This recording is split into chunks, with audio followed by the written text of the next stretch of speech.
The rooftop wind carried Houston's humidity like a fist.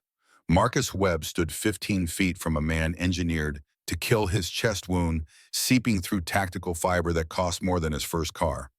General Dracon Thandris, 6'9" of copper-braided arrogance, rolled massive shoulders, the kind of movement apex predators made before they fed. Behind Marcus, Queen Liara's voice cut through rotor wash from the descending shuttle. "Marcus, no, he'll kill you." Draken's laugh was granite-grinding glass. The blade in his hand caught searchlight alien metal that could part bone like butter. "The crippled old man thinks he can stop me." Marcus shifted weight off his bad leg, the one that took shrapnel in Kandahar 40 years back. Blood pooled in his left boot. 68 years 5'7" on a good day, and every joint screaming physics problems his body couldn't solve anymore. He'd done the math 3 times. The equations said he was dead. He smiled anyway. "I've stopped bigger." Boom. Draken moved. The George R. Brown Convention Center smelled like money pretending to be diplomacy. Marcus tracked exits the way other men tracked drinks, muscle memory, from when missing one meant body bags. 6 primary, 4 service, 2 emergency, that would flood with civilians if someone started shooting, which someone always did. 400 guests filled the reception hall, scales and chitin and flesh tones. Earth never evolved, glinting under chandeliers that cost more than his yearly contract. He stood at the perimeter, hands loose, watching patterns. The Scion ambassador kept checking his datapad. 3 servers had passed the same column twice. The ventilation system was running cold. Queen Liara Thandris emerged from the crowd like a warship cutting through fog. 6'2" and bare feet, emerald skin catching light like cut gems, copper hair bound in warrior braids that took 2 hours and meant something about honor he'd never understand. Behind her, 6 royal guards moved in formation, each one north of 7 feet, and bred for violence the way racehorses were bred for speed. She stopped 3 paces away, amber eyes tracking him the way biologists studied insects. Her lips curved, the kind of smile that never touched the eyes. The crowd noise dropped to murmur as heads turned. "This is the professional my father hired." Her voice carried, designed to carry, projecting to diplomats who'd stopped mid-conversation to watch. "You're what, 5.5 feet, 6'5'7", Your Majesty." She circled him, pauldrons etched with kill counts that would take an afternoon to read, catching the light. "My guards are trained from childhood in warrior disciplines. They can tear through hull plating with their bare hands." She leaned closer, breath warm with something like cinnamon. "And Sentinel Protection sends me this." Marcus tracked the Zithion ambassador's third glance at his datapad in 4 minutes. "Yes, ma'am. I read your file." She straightened, dismissing him with a gesture to her guards. "Former special operations. Impressive survival rate. But those were humans you fought, weren't they? Small, fragile things like yourself." Her hand waved toward the assembled species. "This station hosts beings that would snap you in half." "Yes, ma'am." The guards found that amusing, low rumbles that translated across species as contempt. Captain Elena Reeves, the human they'd trained in Thandris tradition, kept her expression neutral, professional, but her eyes said she agreed with her queen. Marcus stepped back to the perimeter as Liara rejoined the Scion ambassador, their conversation about trade routes resuming. He didn't care about her opinion. Pride was a luxury, survival was mathematics, and the equations weren't balancing. 3 servers, same section, wrong walking patterns. Weight distribution off. Hands positioned for draw, not carry. The Zithion ambassador's fingers moved too fast, combat sign language disguised as casual tapping. 2 of Liara's guards had shifted, creating a gap in their formation they didn't know existed. Marcus touched his comm subvocal, "Command hail. Something's wrong." Static answered. "Dead channel." His pulse didn't spike. Delta Force trained that response out of you in year 1, taught you that panic was just poor resource allocation. Instead, everything sharp in the world narrowing to threat assessment, his conscious mind was still processing. Dead comms meant jamming. Jamming meant the servers moved as one. 8 figures shed their disguises, weapons materializing from catering carts and behind decorative pillars. Marcus's body responded before his brain finished the equation, muscle memory from 632 missions overriding conscious thought. His plasma pistol cleared his jacket weight, settling into his grip like shaking hands with an old friend. The lead assassin raised a pulse rifle toward Liara's exposed back. Marcus put 2 rounds through his throat and a third through the rifle's power cell. The explosion took the shooter's companion down secondary fragmentation, shredding arteries that sprayed green across priceless Corvathi tapestry. 3 seconds. Liara stood frozen, her mouth still open, mid-laugh with the ambassador. Her guards were reaching for weapons, their honor-bound protocols demanding threat assessment before response. Marcus had no such handicaps. He dropped low marble polished enough to slide across as energy bolts scorched air where his head had been. His shots were surgical, throat-center mass weapon hand. An attacker charged from his left mandible, spread for a killing strike. Marcus redirected momentum with a heel to the knee that shattered chitin, following through with his elbow into the falling alien's temple. The body hit the ground before its finger left the trigger. 6 spams. 2 assassins converged on Liara's position. Her guards finally moving, but moving wrong. Trained for open duels, not tight quarters. Ambush. Marcus was faster. His frame let him weave through panicking diplomats' bodies that provided cover instead of obstacles. He fired over a fleeing Korvath's shoulder, the round catching an assassin in the eye socket. The second got his bladed up, wicked curve designed to gut through armor. Marcus deflected with his forearm, guard the one piece of gear he never went without ceramite that had saved his life 11 times, stepped inside the alien's reach, and drove his pistol barrel up under the jaw. The muffled shot sprayed the assassin's last thought across a tapestry depicting ancient peace treaties. 9 seconds. The last attacker had Liara, one arm locked around her throat, using her as a shield. But Marcus recognized the grip, saw the angle, understood the weakness. Trandoshan hold taught in their military academies, perfect for hostages their own size. Liara was 3 inches taller. He fired twice. Once through the assassin's foot, making him drop his guard as pain overrode training. Once through his weapon hand as the arm came down. As the alien reeled back, Marcus closed distance and delivered a strike to the nerve cluster behind his ear. The body dropped like a puppet with cut strings. 11 seconds. Silence crashed over the reception hall. Whimpering diplomats, sizzle of shorting electronics, smoke curling from blast marks on marble floors that had hosted 3 centuries of diplomatic functions. Blood red, green, purple, pooling across mosaics, depicting species learning to coexist instead of slaughter. Liara stared at him, blood spattered across ceremonial whites. Her expression caught between shock and something else he couldn't name. Her chest heaved, breath coming sharp like she'd sprinted a mile. Marcus kept his weapon ready, scanning for secondary threats. "Are you hurt?" She shook her head mutely. "Then we move now." He didn't wait for agreement, already processing routes. The convention center had gone into lockdown, emergency protocols engaging. They had maybe 5 minutes before whoever paid for this sent cleanup. Captain Reeves recovered first, professionalism overriding shock. She moved to Liara's side, weapon drawn. "Stay with your princess." Marcus knelt beside the closest body, checking for identification. Nothing. Professional work. He moved to the next, then froze. Ambassador David Chen lay among the dead assassins, a weapons harness visible beneath his diplomatic robes. 60 years old, 20 years in foreign service. The man who'd arranged Liara's welcome ceremony and every security protocol for her visit. Liara saw it too. The color drained from her emerald skin. No, Chen's been coordinating Earth-Thandris relations for 15 years. Then someone's been planning this for at least that long. Station alarms began wailing, red emergency lighting washing everything in blood-colored shadows. Marcus helped Liara to her feet, noting how her hand trembled in his, how her amber eyes kept darting between the bodies and his face. "You're saying someone in my delegation?" She couldn't finish the sentence. "Yes, ma'am." Her guards formed up, weapons drawn, but Marcus saw them exchange glances. Uncertainty. One of them had been Chen's frequent companion at security briefings. Another had family in the military command structure back home. Trust was now a liability. Stations in lockdown. Marcus checked his tactical display overlaying the convention center's floor plan from memory. "We've got maybe 5 minutes before reinforcements arrive. We need to move, and we need to assume everyone's compromised." One of the guards bristled. "You can't possibly think." 11 seconds.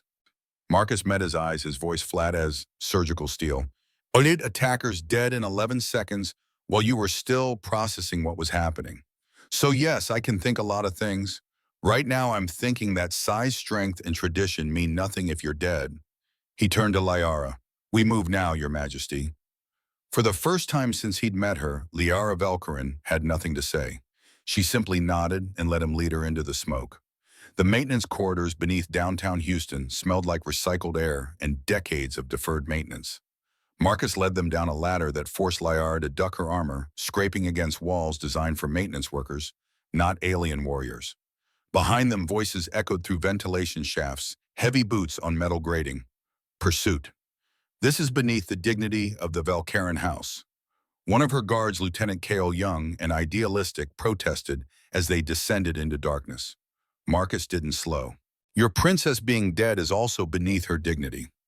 He'd left 3 guards at a junction 2 levels up, sent them to draw off pursuit with their bulk and bright armor. It would buy them 10 minutes. Maybe 15 if the guards were smart about it. Captain Reeves remained her expression, suggesting she'd prefer to be anywhere else, but her training keeping her focused. Liara had stripped off her ceremonial pauldrons, leaving her in the fitted underlayer that did nothing to hide her warrior's physique. She moved with practiced silence, now the shock wearing off combat discipline reasserting itself. The corridor opened into a broader tunnel wall slick with condensation. Dim emergency lighting cast everything in sickly green. Marcus held up a hand listening. Voices ahead rough and varied. We can't trust the main routes.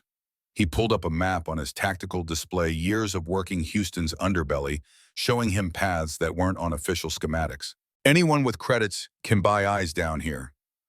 Then where are we going? Liara's voice was steadier now, shock giving way to something harder. Someplace they won't expect. He led them deeper past rusted airlocks and makeshift shanties, where station refugees made homes in forgotten spaces. Alien eyes watched from shadow species Liara probably didn't know existed. The forgotten and unwanted of 100 worlds living in the cracks of humanity's greatest achievement. She moved closer to Marcus without seeming to realize it, her hand resting on the ceremonial blade at her hip. They emerged into what might have been a cargo bay once, now it served as a market. Illegal goods spread on tarps dealers hawking everything from stolen ration packs to military-grade weapons. The crowd parted reluctantly, sizing up the obvious nobility in their midst. A Krovan with mandibles filed to points stepped into their path. 7 feet of chitin muscle gang marks tattooed across his thorax. Lost pretty bird. Reeves's hand went to her weapon. Marcus touched her wrist, subtle pressure that said stand down. He moved forward instead, putting himself between the Krovan and Liara. We're passing through. The Krovan clicked his mandibles amused. Tolls 50 credits each. Other dealers were watching now, scenting easy marks. Liara felt the weight of their attention like a physical thing, dozens of predators evaluating prey. Marcus's voice dropped lower, words meant only for the Krovan.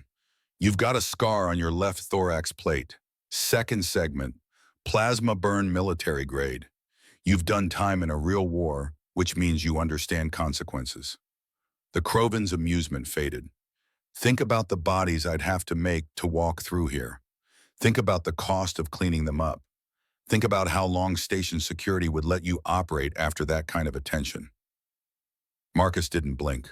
Or you can step aside, we pass through quiet, and tomorrow your market's still here. The Krovan studied him, compound eyes reflecting the dim light in fractured rainbows.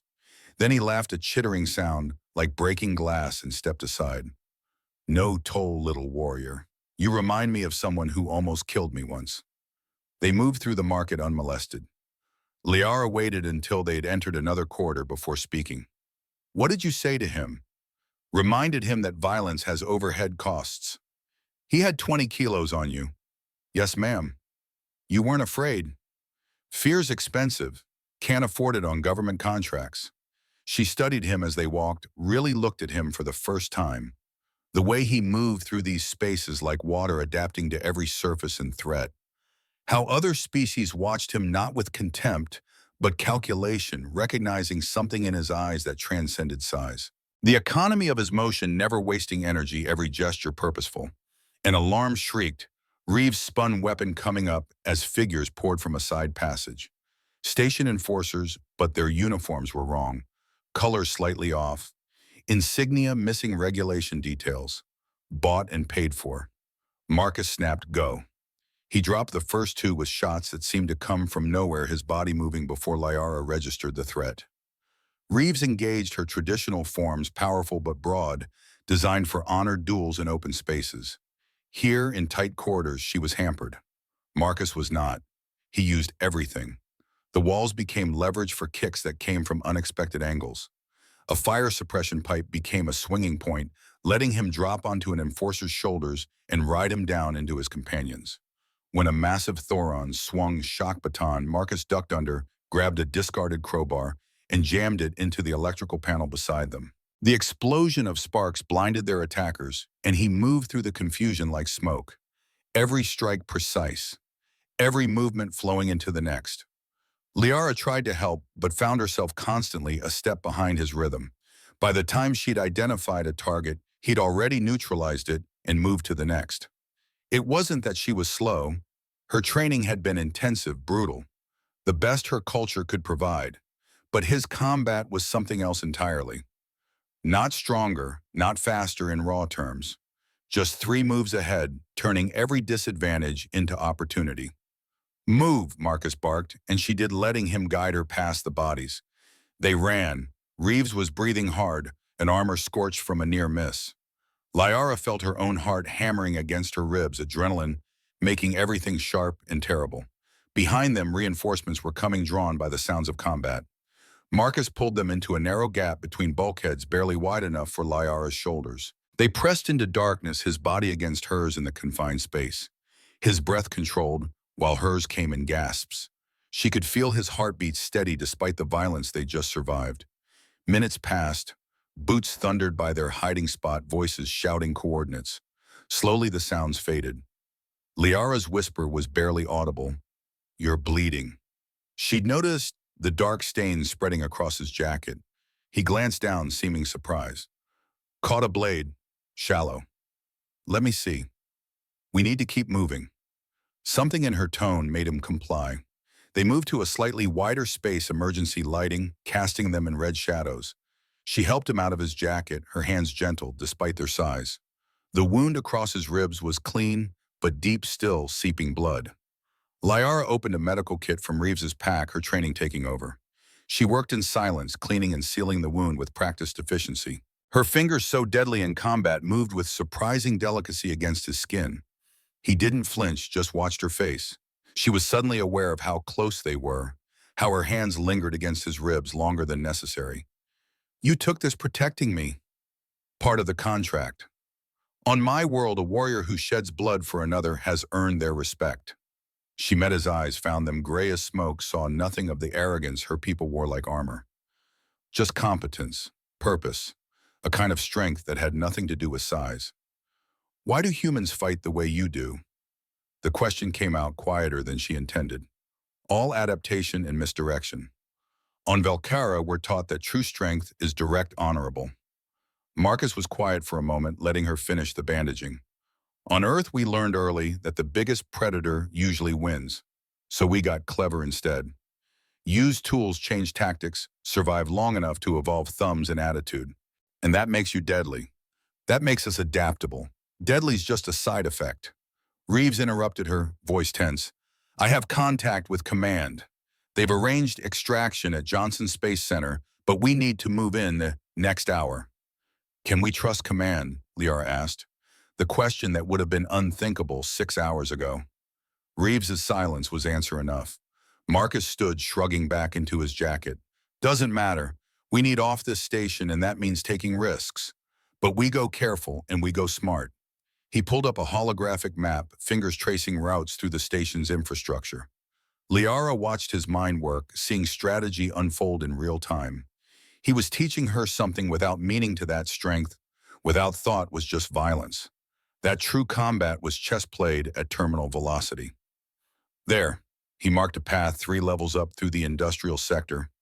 "Harder route, but fewer choke points." Reeves nodded. "Agreed." Liara found herself studying the scar on Marcus's forearm as he worked the one partially visible beneath his sleeve.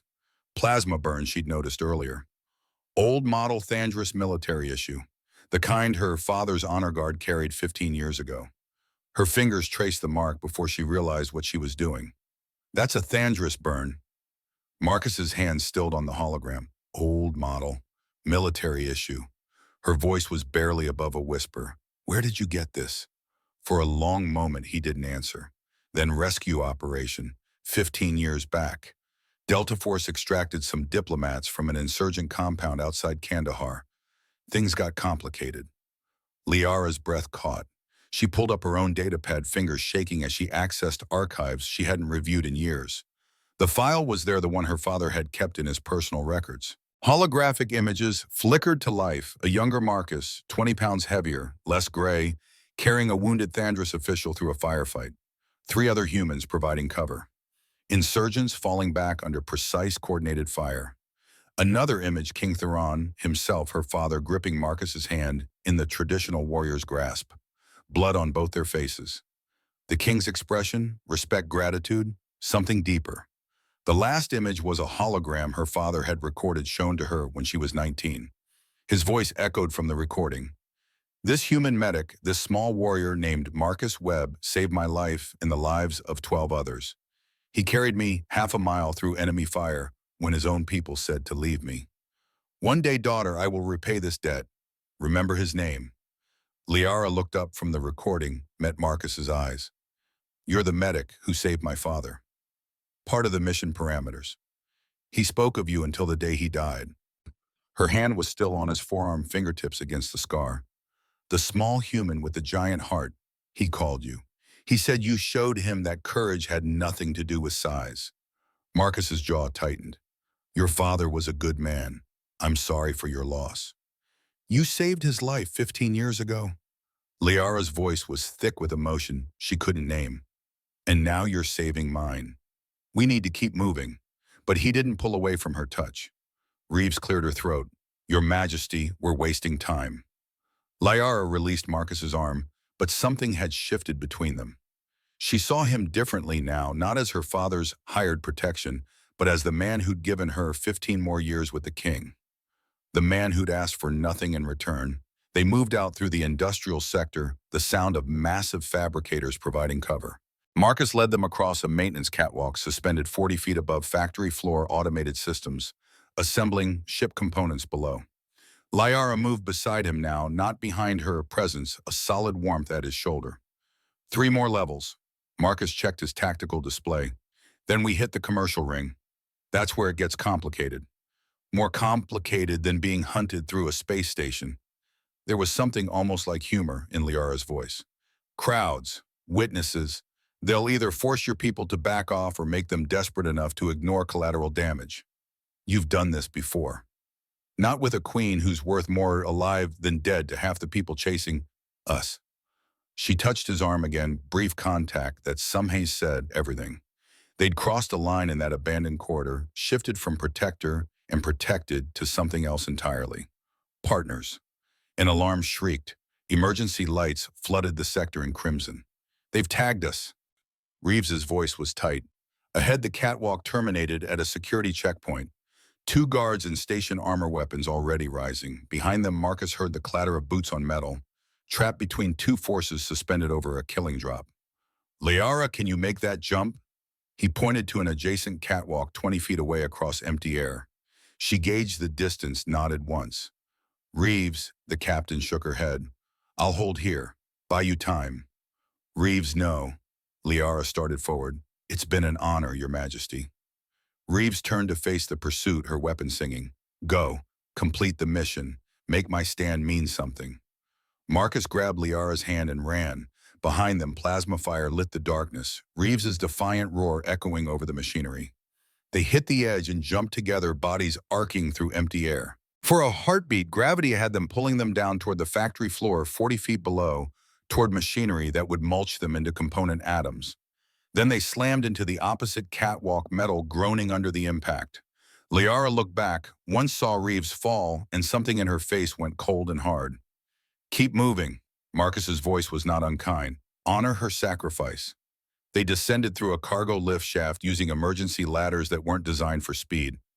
Liara's hands moved automatically, her mind clearly elsewhere, processing loss and betrayal, and the slow disintegration of everything she'd believed about loyalty. Marcus gave her the space to grieve while tracking their pursuers through sound and vibration. The commercial ring was chaos. Lockdown had ended minutes ago, and Houston's population flooded back into the thoroughfares. Hundreds of species mixed in the bazaar, traders, hawking goods families, seeking entertainment, businessmen closing deals over exotic drinks. Marcus and Liara emerged into the crowd, just two more faces among thousands. Blend. Marcus's voice was barely audible. We're tourists.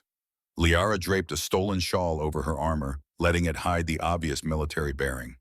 Marcus ditched his jacket, keeping his weapons concealed beneath a merchant's vest he'd lifted from an unattended cart.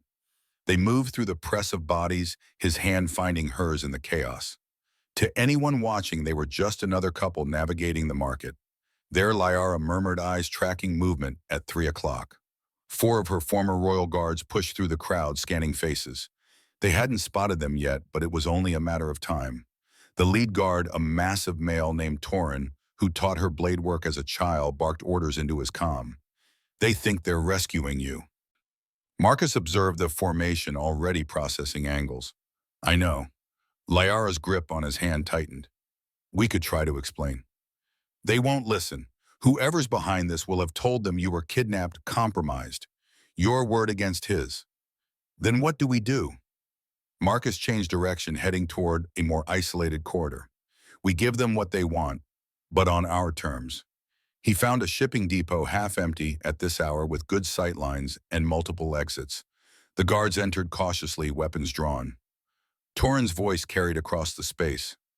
Princess Liara, step away from the human. You're safe now.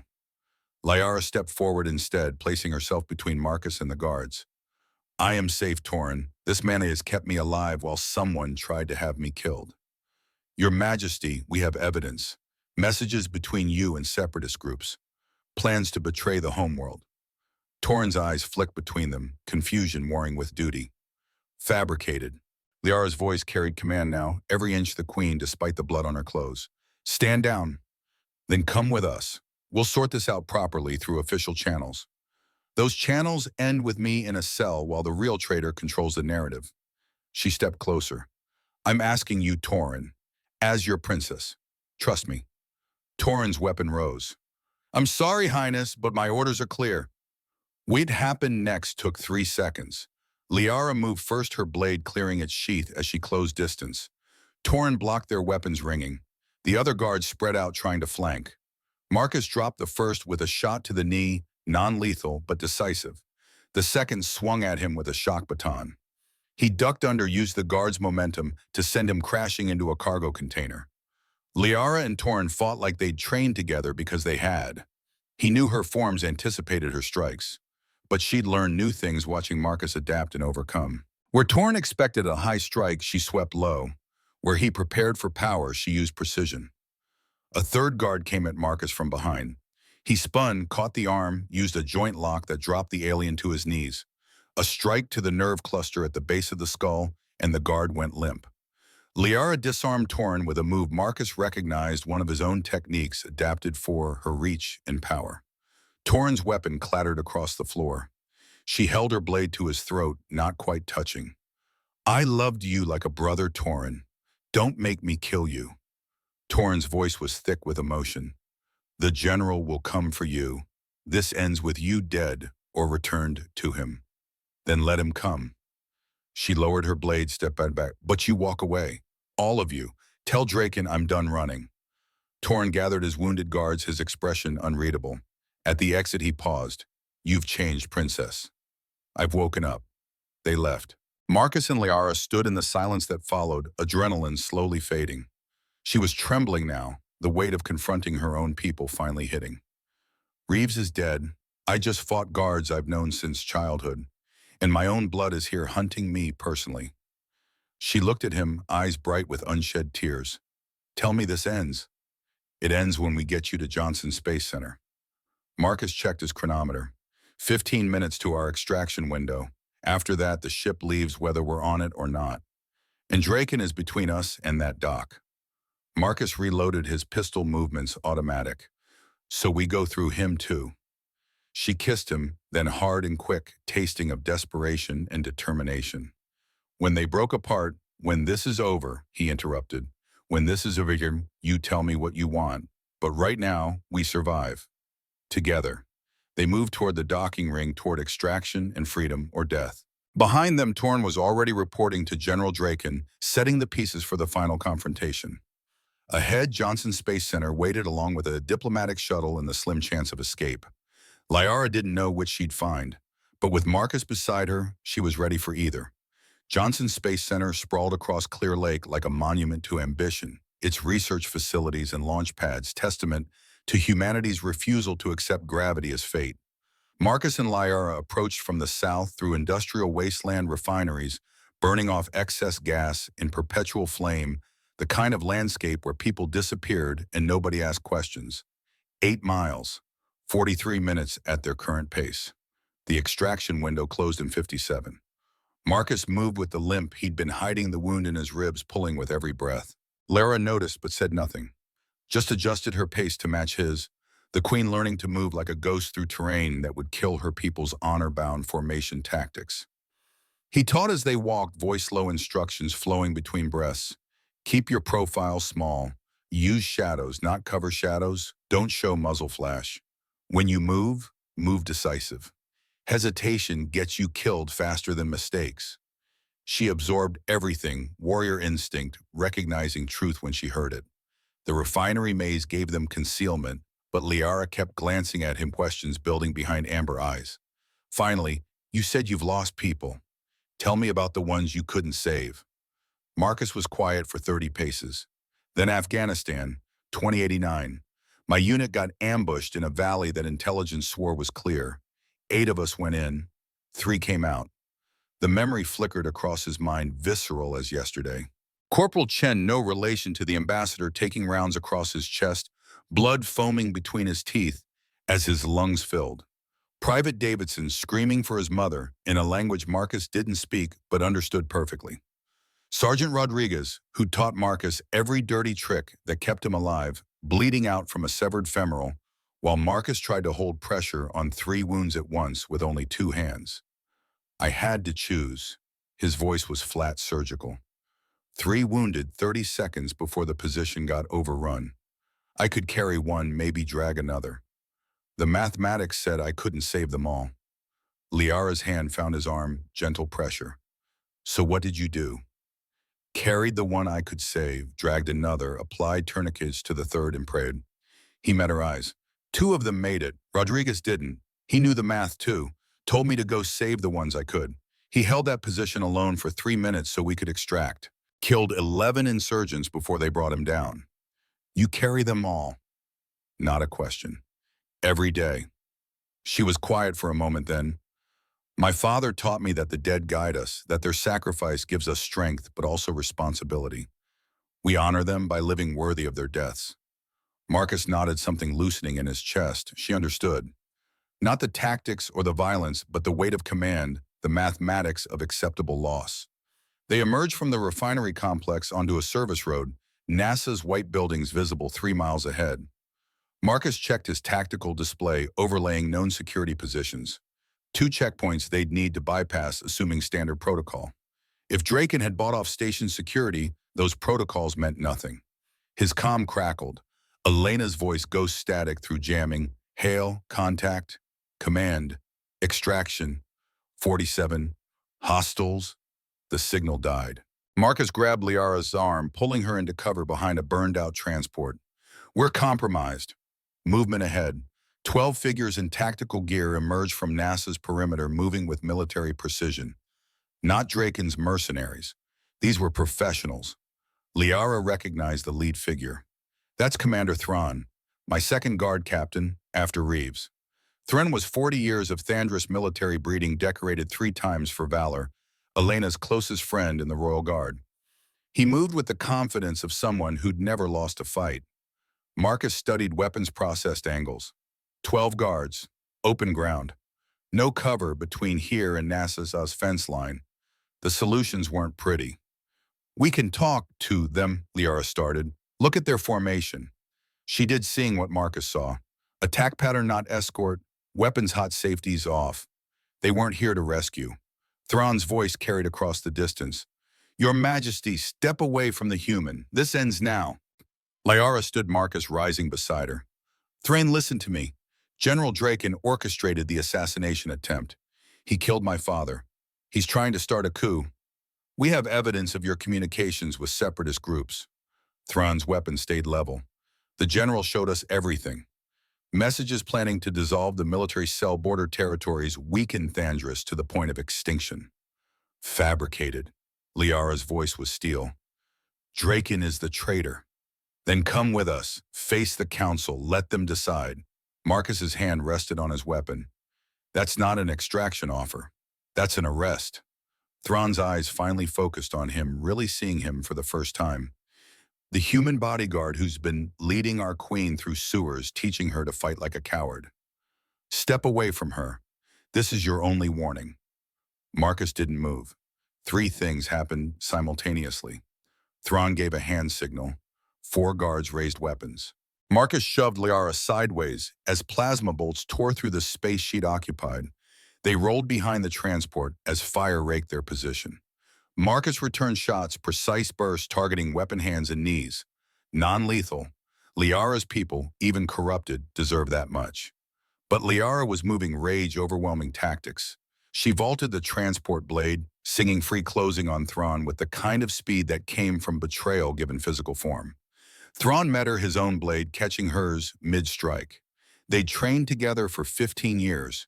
He knew every technique she'd ever learned, but she'd been learning new ones. Where Thrawn expected traditional high guard, she came low. Where he prepared for power strikes, she used Marcus's precision targeting gaps in his armor with surgical intent. Thrawn's confidence fractured as his student became unpredictable.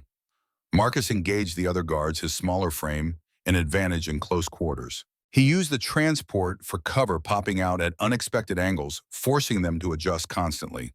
One guard charged. Marcus sidestepped, grabbed the outstretched weapon arm, used momentum to send the guard crashing into 2 companions. A plasma bolt caught him in the left shoulder. The impact spun him, pain, white-hot smell of his own burning flesh immediate. He kept moving through training older than conscious thought, switched his pistol to his right hand, put a round through the shooter's knee. But more bolts were coming, crossfire from guards who'd found flanking positions. Marcus couldn't cover Liara and defend himself simultaneously. The solutions were solving toward his death. Then Liara was there, having disarmed Thrawn, using her former mentor's body as a shield. She dragged Marcus behind, better cover her hands, checking his wound with practiced efficiency. How bad? I'll live. The lie tasted like copper. The bolt had gone deep, probably nicked bone. His left arm hung useless. Thrawn recovered, gathering his remaining guards. 8 Marcus had dropped 4. They formed a perimeter, weapons trained but not firing. Waiting. Your Majesty! Thrawn's voice was thick with emotion. Please, come home. Face justice properly. Don't throw away everything for this human. Liara's response was a roar that shook the air, primal and terrible. She charged not as a trained warrior, but as something older, rage and grief given physical form. Thrawn tried to meet her with technique. She hit him with pure violence, her blade work abandoning form for effectiveness. Marcus provided cover fire, forcing the guards to choose between protecting Thrawn and protecting themselves. They chose wrong. Liara cut through Thrawn's defense like it was paper, her blade finding the gap between helmet and chest plate. Blood-green arterial sprayed across concrete. Thrawn went down hard. The remaining guards hesitated, their commander bleeding out, their queen, standing over him, covered in his blood. Run. Liara's voice was death-given words. Tell Draken I'm coming. Tell him I know everything. Tell him his coup dies with him. They ran. Marcus forced himself upright, agony lancing through his shoulder. We need to move. They'll be back with reinforcements. Liara caught him as he stumbled, her strength the only thing keeping him vertical. You're not moving anywhere. You need medical attention. Extraction window closes in 38 minutes. I don't care. She half-carried, half-dragged him toward NASA's perimeter. The facility was locked down, but Marcus had planned for that. Maintenance entrance, Southside code he'd memorized 3 years ago when he'd consulted on their security overhaul. They made it inside, Liara supporting his weight, moving through corridors where humanity studied the stars. She found a medical bay, automated systems coming online as she lowered him onto a surgical table. Marcus's vision was graying at the edges. blood loss and shock competing for dominance. You need to get to the shuttle. Shut up. Liara was stripping away his shirt, exposing the wound. Plasma had melted through muscle, probably fractured his clavicle. She'd need to debride tissue-seal blood vessels, pray the damage wasn't worse than it looked. Her hands moved with surprising delicacy, training from her father's court physician surfacing. King Theron had insisted his daughter learn medicine alongside warfare. Know how to heal what you break, he'd said. Understand the cost of command. She worked in silence, tears tracking through blood on her face. Marcus watched her through fading consciousness, seeing the girl who'd lost her father, the queen who'd lost her guard captain, the warrior who'd learned that honor sometimes wore a traitor's face. Liara. His voice was barely audible. If I don't make it, you're not dying. Fierce absolute. I won't allow it. His heart monitor flatlined. The sound was mechanical and motionless, announcing death with the same tone it might announce lunch. Liara's head snapped up, seeing the flat green line, hearing the alarm that said she'd failed. No. She grabbed the defibrillator, charged it, placed the paddles. Now you don't get to die. Not after everything. Not after showing me. She shocked him once. Nothing. Come on, Marcus Webb. You survived 632 missions. You don't get to jot in a medical bay in Houston. Shocked him again. The line stayed flat. Her hands were shaking now, fear overwhelming training. She'd led armies face death in 100 forms, but nothing had prepared her for watching this small human warrior slip away after he'd given everything to keep her alive. Please, the word broke. You told me I was stronger than I knew, braver than I was taught. You can't leave before I... Third shock, his back arched, body convulsing. The monitor hiccuped, found rhythm, settled into steady beeps.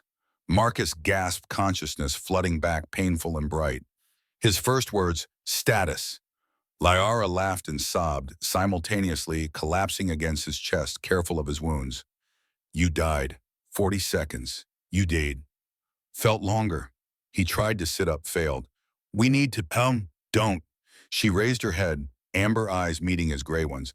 Don't tell me we need to move. Don't tell me about the mission. Just be here, with me, for 1 minute. So he was, his good hand coming up to cup her face, wiping away tears that had nothing to do with failure and everything to do with fear of loss. I can't lose you, she whispered. I won't. Then don't let me do anything stupid for at least 5 minutes. She kissed him, desperate, in fierce, tasting salt and copper in survival. His lips moved against hers, gentle, despite everything teaching her that strength could be tender too. When they broke apart, she pressed her forehead to his. My whole life I was taught to value strength, dominance, control. You taught me to value it, adaptability, compassion, cleverness. You changed me. You were always this person. You just needed permission to be her. Then I'm giving myself permission. Her voice was fierce. Permission to choose my own path. Permission to... Elena's voice crackled through the facility's speakers. Emergency broadcast. Your Majesty, if you can hear this, we have a situation. They made it to the control room, Marcus leaning on Liara, his shoulder bandaged, but still screaming. Elena's face filled multiple monitors, the background suggesting she'd holed up in some server room, surrounded by blinking lights and cable runs. They found me. Blood on Elena's face, weapon fire, audible in the background. But I got the intel uploaded first. Your Majesty, I'm sorry. It's worse than we thought. Liara's voice was steady despite the fear in her eyes. Tell me. Elena pulled up files, documents, communications. General Drakon didn't just plan your assassination. He's been negotiating with the Corvan Empire for 3 years. He's going to sell the border territories, 5 systems, 11 billion people, in exchange for recognition as king. The implications hit like physical blows. Those territories weren't just strategic assets. They were populated worlds, cultures, civilizations. Draken would condemn them to Corvan, occupation, slavery, cultural extinction. There's more, Elena's voice cracked. Your father, King Theron. The riding accident 3 years ago wasn't an accident. I found the maintenance logs. Someone tampered with his transport stabilizers. Liara's knees buckled. Marcus caught her, held her upright through will alone. Draken killed your father to prevent the peace treaty he was negotiating. Elena's face twisted with fury and grief. Everything you've tried to build, every treaty, every alliance, Draken's been sabotaging it for years. And now he's here, in Houston, with 40 mercenaries. And the feed cut to different cameras. George R. Brown, Convention Center, the same hall where this had started hours ago.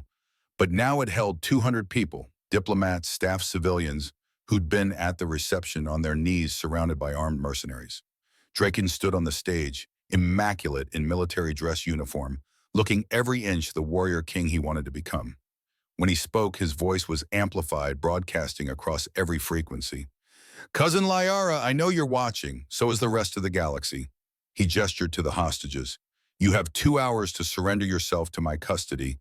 For every 10 minutes you delay, I execute one of these people. To prove I'm serious. He drew his sidearm, aimed at an elderly human man in the front row. No! Liara's scream was futile, distant. Draken fired. The man crumpled. Blood pooled across marble that had hosted centuries of diplomacy. Timer starts now, cousin. I'll be waiting. The broadcast cut. Liara was shaking rage and grief and helplessness, warring for dominance. Marcus pulled her close with his good arm, letting her fracture in private for 10 seconds before she had to be a queen again. When she straightened, her eyes were dry, her voice cold. We end this now. Agreed. Marcus was already processing options. But we need movement behind them. They spun weapons coming up, finding Sergeant Voss. The young guard who'd stayed loyal was barely conscious, holding her side where blood seeped through armor. She'd followed them somehow, tracking through sheer determination. My queen. Voss collapsed. Liara caught her, lowering her gently. Don't talk. We'll get you medical. No time. Voss grabbed Liara's hand with surprising strength. Don't let my sacrifice mean nothing. Win. Make the future better than the past. Her eyes went fixed, staring at something beyond sight. Liara held her, rocking slightly, another piece of her old life dying in her arms. Marcus gave her 30 seconds of grief before touching her shoulder. We have 1 hour, 53 minutes. We need a plan. Liara looked up, face hard. Tell me you have something. There's a transit tunnel. Medical supplies run from here to Houston Medical Center, 2 miles from the convention center. We can infiltrate, but with your size and my injuries, we'll manage. She stood, leaving Voss arranged with warrior's dignity. What else? We need a distraction, something to split their attention. Elena's voice came through the speakers, weaker now. I can help with that. Still have access to some systems. Give me a target, I'll make noise. Marcus pulled up schematics, mind racing through scenarios. Here's what we do. Elena, you trigger evacuation alarms in sectors 3 through 7. Make them think we're coming from the east. Liara broadcasts a message to the council, exposes Draken's treason, makes him scramble to control the narrative. And while they're distracted, Liara's eyes were sharp, now focused. We go through the tunnel, come up through the medical center. Split up, you take the front entrance, draw their attention. I infiltrate from the roof. That's suicide for you, ho? It's the strategy. He met her eyes. Trust me. She grabbed his face, kissed him hard. Come back to me. Always. They moved Marcus, ignoring pain through will alone, Liara matching his pace. The transit tunnel was exactly where he remembered maintenance access, requiring codes that hadn't changed in 3 years because bureaucracy was consistent across species. They descended into darkness, emergency lighting, painting everything red. Behind them, Houston's infrastructure hummed with purpose. Ahead, 200 hostages waited for rescue or death. Marcus taught as they moved, voice-low instructions flowing between labored breaths. Hostage extraction protocol. Identify leaders first, they'll rally others. Create exit corridors, suppress threats from range. Prioritize civilian safety over target elimination. Liara absorbed everything, the student becoming the master's equal through necessity and survival. They surfaced in the medical center's basement, 2 blocks from the convention center. Marcus checked his chronometer, 73 minutes remaining. Somewhere in that building, Draken was executing his next hostage in 7 minutes. Elena's voice crackled through their comms. Systems access achieved. Ready on your mark.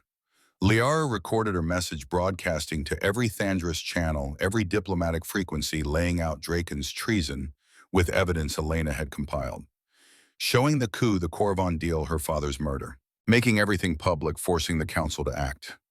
Draken would see it, would know his carefully constructed narrative was burning, would become desperate. Desperate enemies made mistakes. Marcus and Liara stood in the medical center's lobby preparing to separate, possibly for the last time. She pulled him close, careful of his wounds. "When this is over," she started. "When this is over, we build something better." He touched her face. "But first we end him. Together, always." They split. Liara walked out the front entrance, heading directly toward the convention center's main approach. 12 mercenaries materialized from positions weapons trained. She raised her hands, playing the role Draken expected. Behind them, Marcus climbed, every handhold agony, every pull, threatening to tear his shoulder apart. But he'd climb worse in worse condition. Up the medical center's exterior, across to the adjacent building, finally onto the convention center's roof. Inside, Drakon would be savoring victory, his cousin surrendering as expected. He wouldn't know Marcus was already inside, ready moving, already processing the angle for the killing shot. Below, Liara let them escort her inside weapon to her back, playing defeated, while her mind tracked exits and hostage positions. Elena triggered alarms across Houston, creating chaos Draken would have to address. And Marcus descended through ventilation shafts, blood leaving a trail only he could see, moving through pain, into something beyond it, into the cold mathematics of violence, where numbers replaced feeling and strategy overcame injury. 200 hostages, one queen, one warrior who died once already today and wasn't afraid to do it again. The solutions said they were dead. Marcus had always been bad at accepting defeat. The convention center's interior smelled like fear and polished marble, 200 hostages breathing in synchronized terror. Marcus moved through the ventilation system above them, blood from his shoulder wound, leaving a trail on galvanized steel that would tell the story later if anyone cared to read it. Below, through grating, he watched Liara enter the main hall. Draken stood on the stage where this had begun, immaculate uniform, somehow unstained despite orchestrating mass murder. 8 elite guards flanked him, the kind who'd trained since childhood to kill efficiently and without question.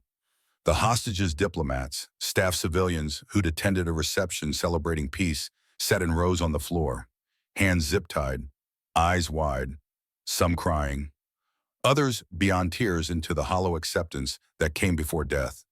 Draken smiled as Liara approached, the expression of a man who'd already won. "Cousin, you're late. 2 people died waiting." Marcus studied guards' processed angles. 28 mercenaries total, scattered through the hall in overlapping fields of fire. Professional positioning. Draken had hired well. Liara's voice carried across the space, steady despite everything. "Let them go. You have what you want." "Do I?" Draken descended from the stage, circling her like a predator evaluating prey. "What I want, dear cousin, is a return to strength. Your father understood this once before age made him weak, before he started talking about peace like it was something desirable. Peace is strength." Draken laughed, the sound echoing off vaulted ceilings. "Peace is stagnation. 30 years of border conflicts with the Corvon Empire have made us wealthy, powerful, feared. Your treaty would end all that. End the military contracts, the weapons manufacturing, the security forces I command." He stopped in front of her, 6'9" of engineered violence, looking down at his queen. "But more than that, you were going to give away our advantages. Alliances with lesser species. Cooperation with humans." He spat the last word. "You would have made us weak. I would have made us better. You sound like your father." Draken's expression shifted, something cold moving behind his eyes. "He sounded exactly like that 3 years ago when I sabotaged his transport." The confession hung in recycled air. Liara's hands curled into fists, but mercenaries had weapons on her. Moving meant dying, and dying meant leaving 200 people to Draken's mercy. "Why?" The word came out broken. "Because he was going to sign a peace treaty that would have ended everything I'd built. Everything our house had built over 3 decades. I couldn't let him destroy our legacy for some naive dream of coexistence." Above them, Marcus made his decision. He couldn't get a clear shot at Draken without risking civilian casualties. But he could create chaos. Give Liara an opening. His comm crackled Elena's voice ghost static through jamming. Power grid access achieved. Say when. When I drop the grenade. Marcus pulled the smoke canister from his belt, the last one. Count to 3, then kill the lights. 8-second window before emergency backup.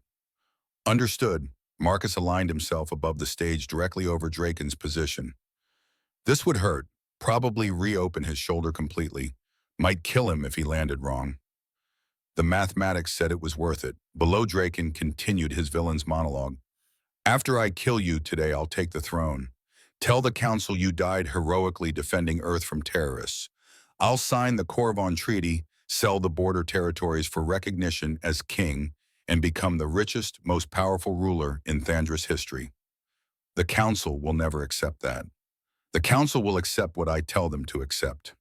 Drakon drew his ceremonial blade, the kind meant for executions. I've been preparing this for years, cousin. Every contingency planned, every loose end teed off. You were always going to die. This just expedites the timeline. Marcus dropped the smoke grenade. It hit the stage between Draken and Liara, erupting in thick gray clouds that swallowed them both. Mercenaries shouted, moving toward the disturbance. Hostages screamed. Elena killed the lights. Darkness slammed down, complete and absolute. Marcus had 8 seconds before emergency lighting engaged. He dropped through the grating, falling 12 feet onto the stage, landing in a crouch that sent white-hot agony through his shoulder. 2 seconds. His eyes adjusted to darkness from the ventilation shaft, saw what others couldn't. Draken to his left, blade raised. Liara to his right, hand still bound. 5 guards converging from different angles. 4 seconds. Marcus moved through muscle memory older than conscious thought, grabbed Draken's blade arm, redirected the strike into the nearest guard. The alien went down gurgling, drew his pistol with his offhand, fired twice. Suppressed shots, barely audible under screaming. 2 more guards down. 6 seconds. Found Liara, cut her restraints with his combat knife. Pressed the knife into her hand. Go left. Low. Fast. 8 seconds. Emergency lights flooded the hall in sickly green. Marcus and Liara were already moving, separating into the chaos. 28 mercenaries tried to track 2 targets moving through smoke and panicking hostages. They'd trained for hostage situations, but they'd trained assuming hostages stayed still, cooperative, predictable. They hadn't trained for a queen who'd learned to fight like a ghost, or a medic who turned every disadvantage into tactical advantage. Liara grabbed the nearest hostage, started cutting restraints. Exits behind you, run, don't stop. Marcus provided cover, firing measured shots that forced mercenaries to choose between protecting themselves and controlling hostages. They chose wrong. He targeted knees, weapon hands, anything non-lethal, because these were hired guns, not true believers. And because the demographic watching the broadcast, because Drakon had made this public, the fool needed to see restraint, not massacre. Hostages ran. Liara moved among them, cutting restraints, directing them toward exits Marcus had marked. The mercenaries tried to re-establish control, but the situation was dissolving chaos, overwhelming training. Draken roared orders from the stage, trying to rally his forces, but half his mercenaries were down, another quarter focused on hostage recapture, and the last quarter trying to kill 2 targets who refused to behave like victims. Elena's voice crackled through comms. 62 hostages clear. Keep going. Marcus tracked in his head, matching faces to bodies, making sure every civilian got out. 123, 147, 171. A mercenary got lucky, caught Liara's arm with a shock baton. She went down, nervous system misfiring. Marcus put 3 rounds through the mercenary's chest center, mass lethal, because touching Liara moved him beyond restraint into something colder. He helped her up, her muscles still twitching from electric shock. Can you move? Wow. Yes. She grabbed another hostage, kept cutting. 184, 192. Draken abandoned the stage, moving with his 8 elite guards toward the roof access. Running, not fighting, Marcus's eyes tracked the movement, processing. 197, 198. 2 hostages remained, elderly humans frozen in terror. Liara reached them, cut their restraints, pushed them toward the exit. Go. You're safe now. 200. Marcus grabbed Liara's hand. He's running. Roof.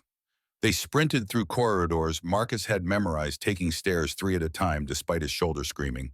Behind them, Houston PD and station security were flooding the convention center, responding to the public broadcast that had made this impossible to ignore. The roof door burst open. Wind hit them, Gulf humidity thick enough to chew. A diplomatic shuttle descended its engines, screaming position betrayal. Draken stood 20 feet away, 8 guards forming a protective circle. The shuttle's loading ramp lowered. "You're too late," Draken's voice carried over the engines. "In 5 minutes, I'll be in international airspace. In 5 hours, back on Thandris. You've saved your human's cousin, but you've lost everything else." Lyara stepped forward, blade in hand. "By ancient law, I invoke Kaleth. Trial by combat, my champion against yours." Draken's laugh was genuine, delighted. "You want the crippled human to fight me, cousin. I'll break him in half. Then you should have no problem accepting." The challenge hung in rotor wash. Draken's guards shifted uncertain. Kaleth was sacred law, binding even on military commanders. To refuse was to show fear. Cowardice. The kind of weakness that delegitimized claims to kingship. Draken's expression shifted, processing moving behind his eyes. If he accepted and won, his claim to the throne was ironclad. Ancient tradition supporting modern ambition. If he refused, he looked weak before billions watching the broadcast. "Very well." Draken removed his helmet, handed his rifle to a lieutenant. "I'll kill your pet quickly. Then we'll discuss your return home." Marcus stepped forward, his shoulder wound seeping through bandages. 68 years old, 5'7", weighed 170 pounds after breakfast, facing 6'9", 280, bred for war. The galaxy watched, billions of eyes, every species that had ever wondered if size mattered, if strength was absolute, if the old ways were the only ways. Lyara grabbed Marcus's arm, voice low. "You can't, I can." He met her eyes. "For your father. For you. For everyone who's ever been told they're too small to matter." Ancient law specified terms. No projectile weapons. No armor. Blade only. Single combat until death or yield. The elite guards formed a circle, honor-bound to let the duel finish, regardless of outcome. Marcus and Draken faced each other across 15 feet of rooftop wind, pulling at clothing, the shuttle hovering like a mechanical vulture. Draken drew a ceremonial blade 3 feet of alien metal that had taken 40 heads in formal duels. "Last chance to walk away human. This doesn't have to be your death." Marcus said nothing. He simply waited, absolutely still, watching. Draken attacked. He was fast for his size, the blade coming in a textbook strike, meant to split Marcus from shoulder to hip. But Marcus wasn't there. He'd moved before the strike, fully committed, reading the telegraph, in Draken's shoulders, sliding inside the general's reach, where the long blade was useless. His elbow cracked against Draken's ribs, ceramite meeting flesh, ribs fracturing. Then Marcus was out and again, before Draken could grapple, circling left, forcing the taller fighter to rotate his mass. "Coward," Draken spat. "Stand and fight." Marcus said nothing. Just waited, patient, watching Draken's breathing pattern, looking for the tell. Draken came again, this time with a combination. High strike, low sweep, spinning back cut. Each move was perfect form, the kind of technique that won tournaments, impressed judges, earned medals. Each move hit empty air. Marcus moved through the attacks like smoke, never where Draken expected, constantly forcing the bigger alien to adjust and readjust. Not faster in absolute terms, just 3 steps ahead, turning predictions into positions. The third exchange drew first blood. Draken overcommitted to a thrust, his weight too far forward. Marcus's combat knife opened a line across his forearm, not deep, just enough to sting, to remind him that size meant nothing if you couldn't land hits. You can't win by running. Draken's breathing was heavier. Now the early attacks burning energy his training said should have ended this already. Not running, Marcus circled, patient, waiting. Draken's attacks grew more aggressive, less precise. Frustration bled into technique. He abandoned form in favor of power, trying to use superior strength to overwhelm. But power meant nothing against an opponent who treated fighting like mathematics. Marcus led him into a rhythm attack, evade, counter, retreat. Each exchange left Draken slightly more off balance, slightly more tired. Small cuts accumulating on hands, arms, face. Nothing lethal, everything educational. Meanwhile, Marcus fought with mechanical efficiency, every motion minimal, wasting nothing. His shoulder was agony blood soaking through bandages. His bad leg threatened to give out. But pain was just information, and information could be ignored when the equation demanded it. The galaxy watched. Young warriors seeing that technique mattered more than muscle. Old soldiers remembering that wars were won by cleverness, not courage. Billions of beings reconsidering assumptions about strength and size and what made someone dangerous.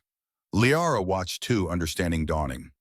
Marcus wasn't trying to win quickly. He was teaching, demonstrating to everyone watching that the old ways weren't the only ways. That evolution favored adaptation over strength.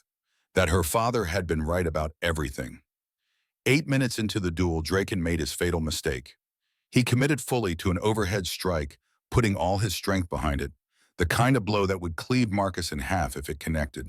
But Marcus had been waiting for this moment, had led Draken into it through patient accumulation of minor victories that suggested the next big strike would land. Marcus sidestepped, grabbed the descending arm, used Draken's own momentum, 280 pounds moving at terminal velocity, and redirected it into the rooftop's air conditioning unit. Draken's face hit metal. His nose shattered. Blood sprayed. Before the general could recover, Marcus had him in a joint-lock knee and spine blade at throat. The kind of position that ended fights in training and lives in war. Yield. Marcus's voice was quiet, meant only for Draken. Draken struggled his superior strength, useless against leverage and angles. Any movement would dislocate his shoulder or open his throat against the knife. I said yield. I'll kill you, Draken gasped through broken nose and rage. I'll hunt you across the galaxy. You'll do nothing. Liara's voice cut through his threats. She stood over them both, her own blade drawn. Because the fight is over and you lost. She looked at the guards, at the hovering shuttle, and at the billions watching through broadcast. By ancient law, his claim is void. The council will see this. See him beaten by a human warrior who fought with honor, while Draken plotted treason, murdered my father, and sold our people to the Corvon Empire for personal gain. She turned to the guards. Record this. Transmit it. Let the homeworld see what their war hero truly is. One of the guards lowered his weapon, then another. Draken's support crumbled as truth settled in like poison. Marcus released him, stepped back, keeping his blade ready. Draken lay there defeated, not by strength, but by everything strength couldn't overcome. Sirens wailed. Houston PD and federal forces were storming the roof, weapons drawn. The situation was over, contained, sliding from combat into bureaucracy. But Marcus's vision was graying at the edges, blood loss and adrenaline crash competing for dominance. His knees buckled. Lyra caught him, easing him down. Marcus, did we save them? His voice was fading. All of them. All 200. You saved everyone.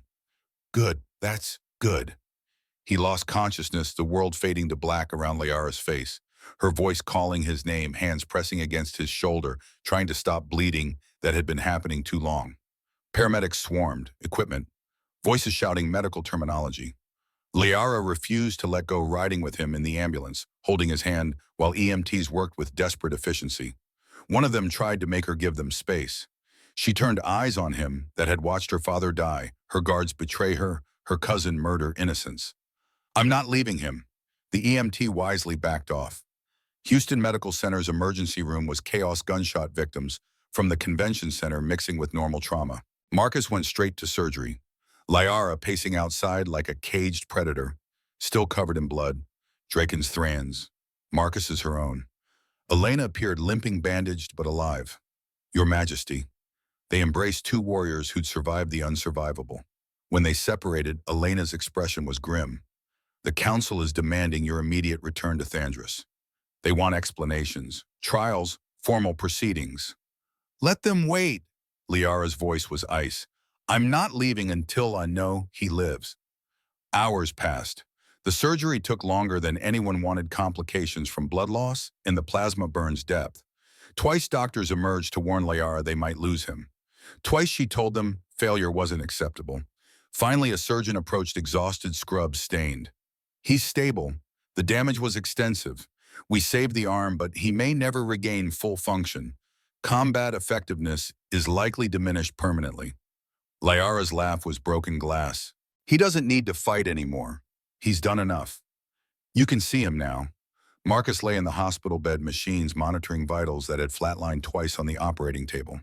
Pale, diminished, but breathing. Liara took his hand, careful of IV lines, and something in her chest that had been holding itself together for 48 hours finally broke. She wept silently, tears for her father, for Reeves, for Voss, for everyone she'd lost, but also for Marcus, who'd given everything to protect people he'd never met because it was the right thing to do. His eyes opened, groggy with anesthesia. Liara, I'm here. The hostages, all safe, all alive because of you. He nodded, satisfied, his eyes already closing. Good. That's what matters. She stayed beside him through the night, through the next day, through the endless, bureaucratic aftermath, as the galaxy processed what had happened. The Council sent delegations. Earth sent representatives.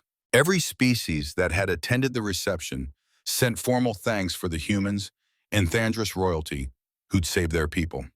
3 months passed. Marcus recovered, slowly, physical therapy rebuilding strength that trauma had stolen. The shoulder never returned to full function. His left arm could lift maybe 60 pounds on good days. Combat medicine said his career was over. He disagreed, just found new ways to be useful. The day the Council formally summoned Liara back to Thandris, she stood before them via hologram. Marcus beside her, out of camera range. Elena coordinating security. The High Council chambers were exactly as pompous as Liara remembered.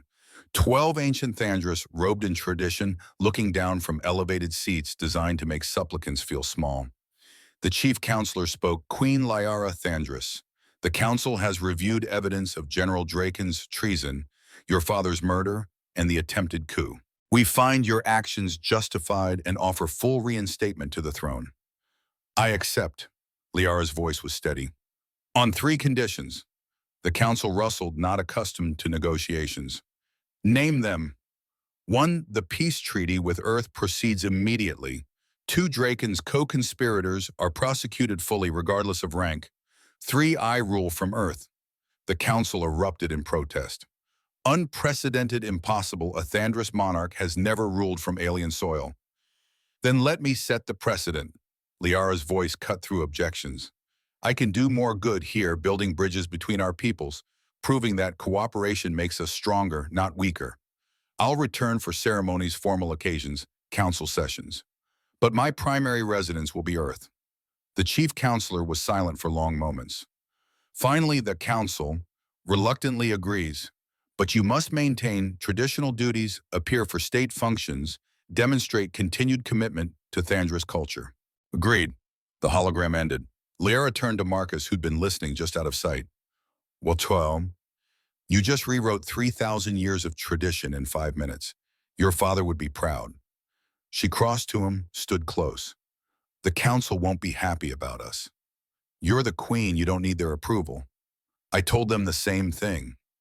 His apartment in Houston was modest, the kind of place a retired soldier lived when military pension and contractor income met in comfortable middle ground. She'd been visiting daily during his recovery, their relationship shifting from professional to personal to something neither had words for yet. Now she stood in his living room holding a data pad with official Earth Thandris diplomatic documentation. The council approved a permanent Earth embassy. I'll be running it. That's a big job. I'll need security. She moved closer. Someone who knows the terrain, understands humans, who I trust absolutely. You offering me a job? I'm offering you a partnership. In work, in life, in everything. She took his hand. I know you're 68, I'm 34. You're human, I'm Thandris. The council will object. My people will gossip. Diplomatic circles will whisper. Marcus smiled.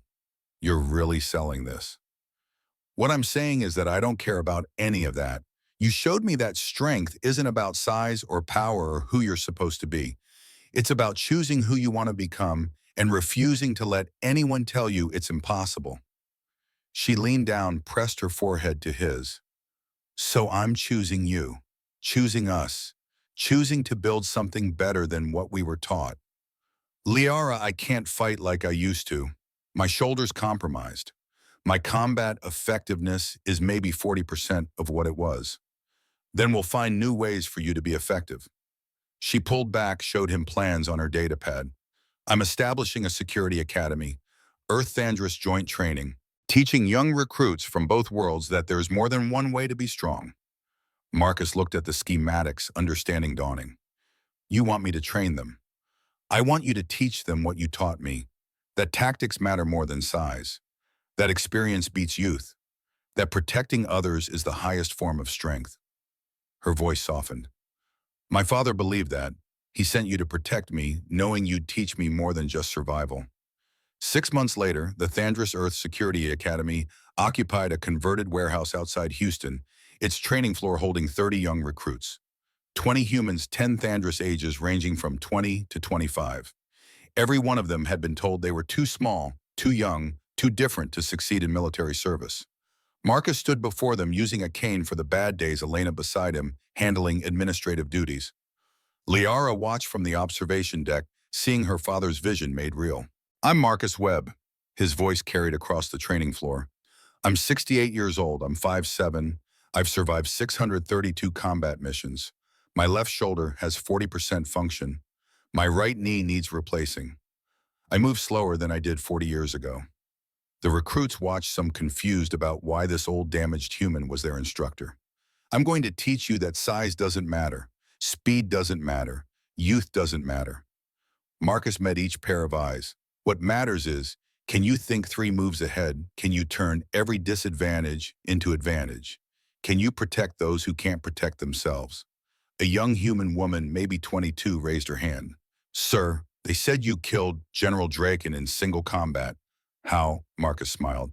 I'll show you, but first, who here thinks they're too small, too old, too weak? Several hands raised tentative. Good. Marcus's smile widened. That's where we start. Because everyone who's ever changed the world started by being told it was impossible. The training began. Marcus taught techniques that had no names in traditional combat manuals.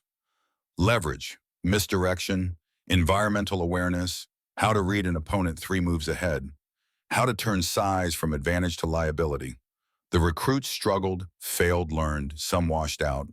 Others thrived, discovering that intelligence and adaptability mattered more than raw strength. Liara watched it all, seeing her father's legacy growing, seeing the future they'd fought for, taking shape in the hands of young warriors who would inherit a galaxy, learning that cooperation was stronger than conquest.